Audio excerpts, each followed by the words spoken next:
For many years the world watched as Israel and Iran engaged in a dangerous dance of threats and covert operations. This long simmering shadow war was fought not on open battlefields but through cyber attacks, assassinations and support for proxy forces across the Middle East. People around the globe grew increasingly worried, understanding that any single miscalculation could ignite a much larger, more devastating conflict. The underlying tensions were deeply rooted in ideological differences, regional power struggles and most critically, Iran's advancing nuclear program, which Israel viewed as an existential threat to its very existence.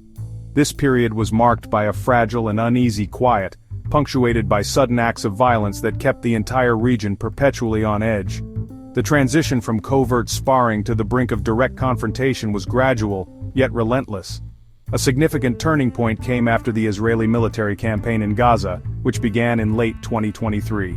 This conflict dramatically heightened regional animosities, with Iran and its allies, like Hezbollah in Lebanon, openly condemning Israel's actions. In response to perceived Israeli provocations, including the assassination of key Iranian officials, Iran launched its first-ever direct retaliatory strikes against Israeli territory. These unprecedented attacks shattered the long-held assumption that the conflict would remain confined to the shadows, signaling a new and far more dangerous chapter in their rivalry. The international community, led by the United States and European powers, made repeated attempts to de-escalate the situation. Diplomatic efforts were constant, with envoys shuttling between capitals, hoping to find a peaceful resolution. However, the core issues remained intractable. Israel insisted that Iran must never be allowed to develop nuclear weapons, a red line it was prepared to enforce militarily. Iran, on the other hand, maintained that its nuclear program was for peaceful energy purposes, and refused to bow to what it saw as foreign coercion and bullying. The diplomatic channels became increasingly strained as both sides hardened their positions, making a peaceful outcome seem more and more unlikely. For the people living in both Israel and Iran, life became a tense waiting game. In Israel, citizens were accustomed to security drills and the threat of rocket attacks. But the prospect of a full-scale war with a powerful nation like Iran brought a new level of anxiety.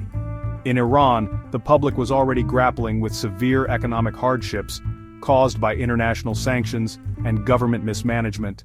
The looming threat of war added another heavy burden, with many ordinary people quietly hoping that their leaders would choose diplomacy over a conflict that would bring nothing but more suffering and destruction to their already difficult lives. The final push toward open conflict was driven by the complete collapse of diplomatic negotiations over Iran's nuclear program.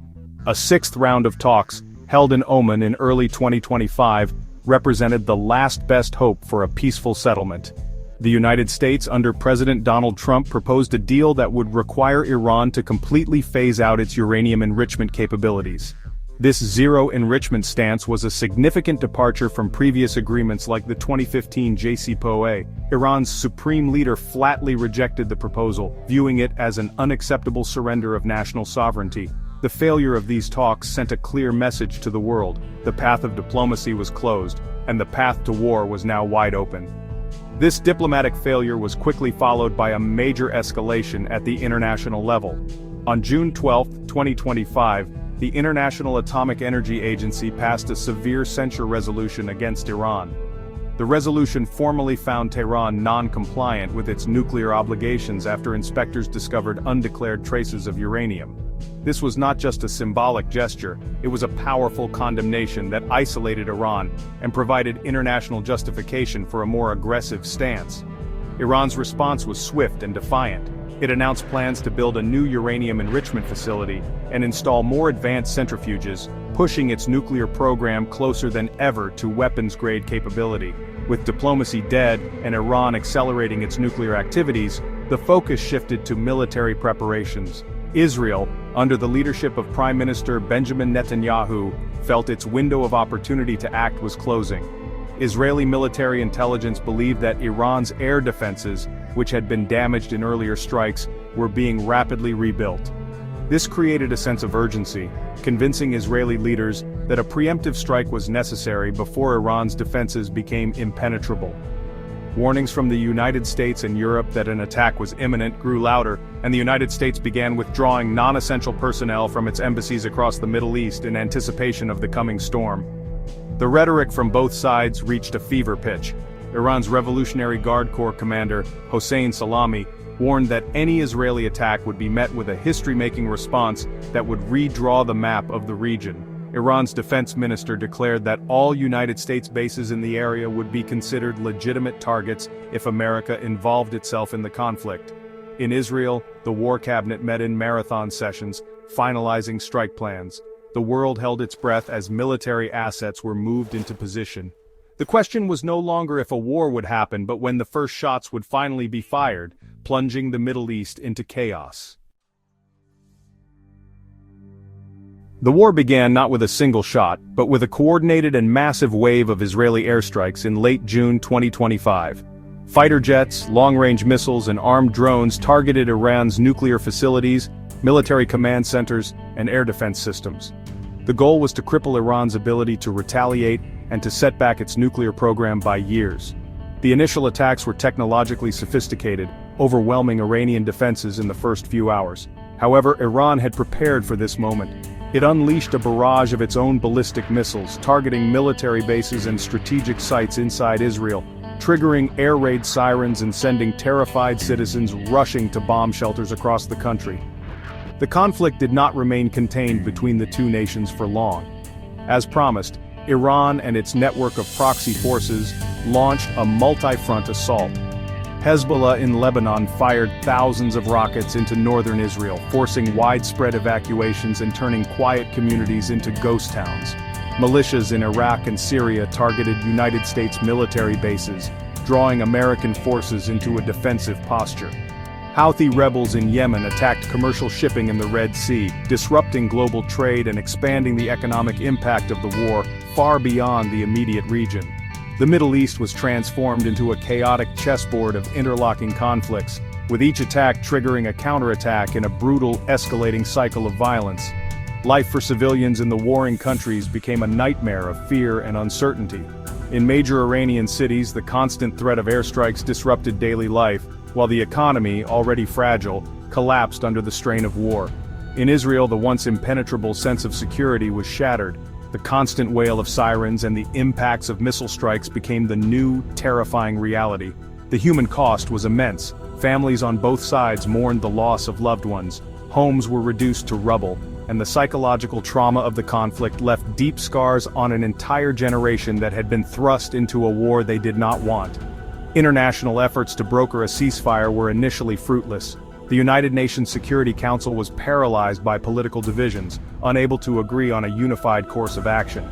The United States, while not directly joining Israel's offensive, provided crucial intelligence and defense support, which Iran viewed as direct involvement. This complicated any attempts at mediation, as Iran refused to negotiate while under attack from a United States-backed adversary. The war raged on for weeks, with each side convinced that it could not afford to back down.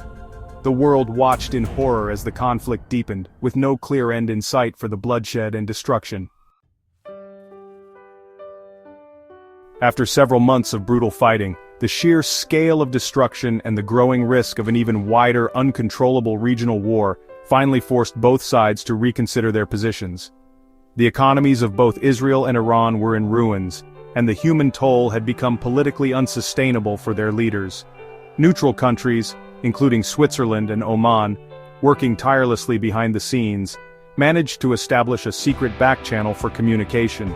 With quiet encouragement from a weary United States and a worried international community, the first tentative steps toward de-escalation were taken.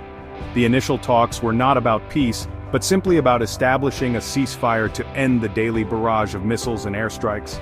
The breakthrough came when both nations agreed to a United Nations brokered ceasefire, which called for an immediate cessation of all military hostilities. This was followed by a series of difficult and protracted peace talks. The final agreement was a painful compromise for all involved. Iran agreed to verifiably dismantle its most advanced centrifuges and cap its uranium enrichment at a low level, subject to the most intrusive inspections regime ever devised by the International Atomic Energy Agency. In return, Israel agreed to end its military campaign, and the United States and its allies consented to a phased lifting of the most crippling economic sanctions that had strangled the Iranian economy for years. The end of the war was met not with joyous celebration, but with a profound sense of relief and exhaustion. In Tel Aviv and Tehran, people emerged from shelters into a world that was forever changed. The conflict had not solved the deep-seated animosity between the two governments, but it had made the cost of that hatred devastatingly clear. The peace agreement was fragile, and deep mistrust remained. However, the shared trauma of the war created a powerful unspoken understanding that another such conflict had to be avoided at all costs. The focus shifted from military victory to the monumental task of rebuilding shattered cities and shattered lives. The Israel-Iran War of 2025 serves as a stark and powerful lesson for the world about the catastrophic consequences of failed diplomacy. It demonstrated that even long-standing shadow wars can erupt into open, conventional warfare with terrifying speed. The conflict underscored the importance of sustained, patient dialogue and the need for international institutions capable of mediating disputes before they spiral out of control. Most importantly, it was a tragic reminder that in modern warfare, there are no true victors. The only outcomes are varying degrees of loss, destruction, and the shared hope that humanity can learn from its most painful mistakes to build a more peaceful and understanding future.